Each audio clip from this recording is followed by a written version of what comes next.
এই ভিডিওটি দেখলে আপনি আনারস খেয়ে আনারসের খোসা কখনো ফেলে দিবেন না, কারণ যদি জানেন আনারসের খোসা দিয়ে চমৎকার একটা পানীয় হয় তাহলে আপনি ওটা খাবেন। সেই পানীয়টি হলো আনারসের চা। আসুন আনারসের চা কীভাবে বানাই দেখে নেই। আনারসের চায়ের জন্য প্রথমে আনারসের খোসাগুলোকে ধুয়ে নিতে হবে। আনারসের খোসা দিয়ে চা, তো খোসা তো আমরা ফেলে দেই, কিন্তু যদি জানেন যে খোসা দিয়ে কি চমৎকার চা হয় তাহলে কিন্তু আর কখনোই ফেলে দিবেন না। তো চলুন, খোসাগুলোকে কিন্তু খুব সুন্দর করে আমি এখানে ধুয়ে নিয়েছি। চায়ের পানি বসিয়ে দিয়েছি। চায়ের পানিটা যখন একটু ফুটে উঠবে খোসাগুলো তার মধ্যে দিয়ে দিলাম। দিয়ে দেওয়ার পরে একটু দিলাম চায়ের পাতা।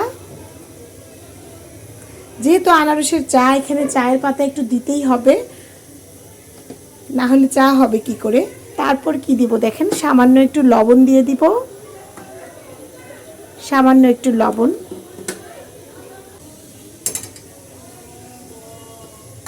লবণ যারা খেতে চান না লবণ দিব। সামান্য একটু চিনি বা হাফ চামচ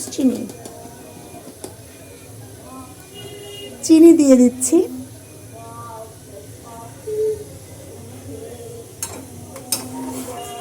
এবারে এটা ফুটতে দিব অনেকক্ষণ। আজকের পর থেকে আনারস খেয়ে তাজা আনারসের খোসাগুলো কখনোই ফেলে দিবেন না। এর মাঝখানে আপনি দিতে পারেন দারচিনি, এলাচ, তেজপাতা, অথবা না দিলেও চলবে। তারপরেও আপনার চাটা কেমন হয় দেখবেন। শুধু আনারসের খোসাটা খুব ভালো করে ধুয়ে নিতে হবে। এবার আনারসের চায়ের মধ্যে দিয়ে দিচ্ছি 2-3টা এলাচ আর 2-3টা দারচিনি।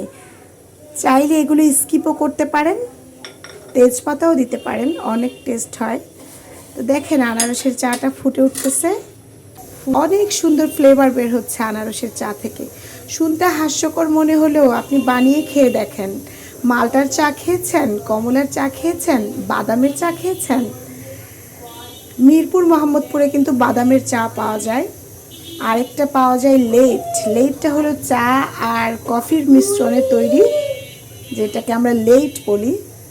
এটার উপরে কিন্তু বাদাম ছিটিয়ে দেয়, এটা খেতে অনেক মজা লাগে। আর আনারসের চাটা আপনার কাছে ফালতু মনে হতে পারে, কিন্তু আপনি যখন তরতাজা আনারস খাবেন সেটার খোসা আপনি ফেলে দিবেন কেন?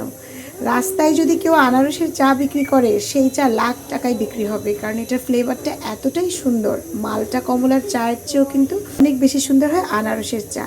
তো আমাদের এখন আনারসের চাটা এখানে রেডি।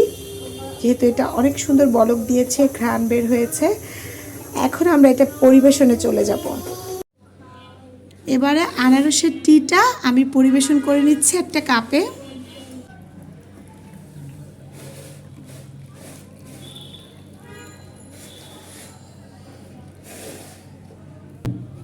তো কালারটা যেরকমই হোক না কেন, খেতে কিন্তু অসাধারণ একটা ফ্লেভার আছে আনারসের টিতে। এটাতে একটু লেবু অ্যাড করলে কিন্তু কালারটা আরও সুন্দর হয়ে যাবে, একদম আনারসের মতো অরেঞ্জ কালার হয়ে যাবে। এইটা একটু কিছুটা কফি কালার হয়েছে। এটাতে কিন্তু খুব সুন্দর একটা ঘ্রাণ ধোয়া উঠছে চায়ে। তো এইভাবে সবাই আনারসের চা বানিয়ে খেয়ে ফেলবেন। অরেঞ্জ টির মতোই, কিন্তু এটা পাইনাপেল টি। লেবুর চেয়েও সুন্দর ঘ্রাণ আনারসের চায়ের। তো বানিয়ে খেয়ে দেখবেন আর কমেন্ট সেকশনে জানাবেন কেমন হলো।